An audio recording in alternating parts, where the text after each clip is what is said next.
Hi, welcome to ADI Technical Training. I'm Matthew. In this video I'm looking at the Ultratech power supply specifically designed for access control controllers or ACUs. In particular I'm looking at the 6-way power supply unit.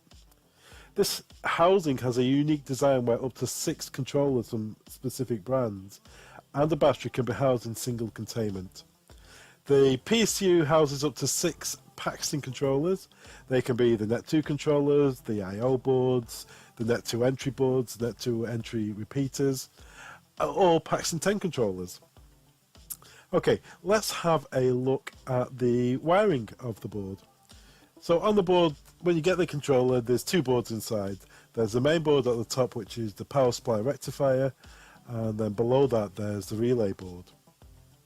Power supply rectifier on the top left is an input for mains, top right is an output that goes to the relay board and an output to the battery. So let's have a look at the relay board, the output board. On the top right there's an input that says trigger.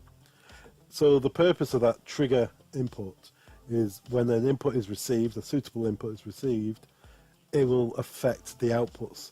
Now there's 8 outputs. These outputs can be controlled by this input.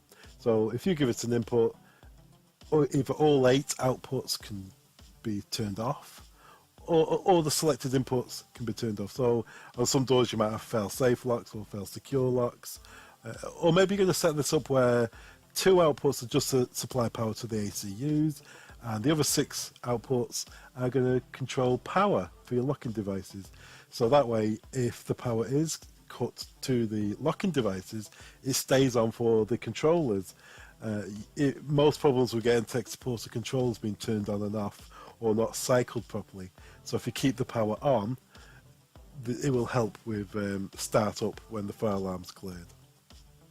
So the inputs can be triggered positive or negative from a separate source. They can be normally open input or normally closed input. Most people would argue that normally closed input is the best way to do it, so the input's always closed, and when it goes open, the outputs will be affected. The input trigger can be dictated. There's a set of jumpers, 2 jumpers, jumpers 9 and 10, just above the trigger input. As standard, 9 and 10 are both plugged in, so it's a normally open input. But using the selections you can see there, you can select the input type, whether it's normally open, normally closed, applied positive, applied negative from a separate source. Once you've made those changes, that's it, that's the input trigger configured. Above each output there's a jumper, and if you remove that jumper, that output will not be affected by the trigger input. So if you, for instance, if you remove jumpers 1 and 4, when the fire alarm input is triggered, outputs 1 and 4 will stay powered. So perhaps you're going to power the banks of controllers 1 to 3 from output 1 and the banks of controllers 3 to 6 from output 4. That means they will always receive power no matter what. The controls will stay online, but the output for the locking, which can go on the separate relay output of the Net2 controller, will be cut.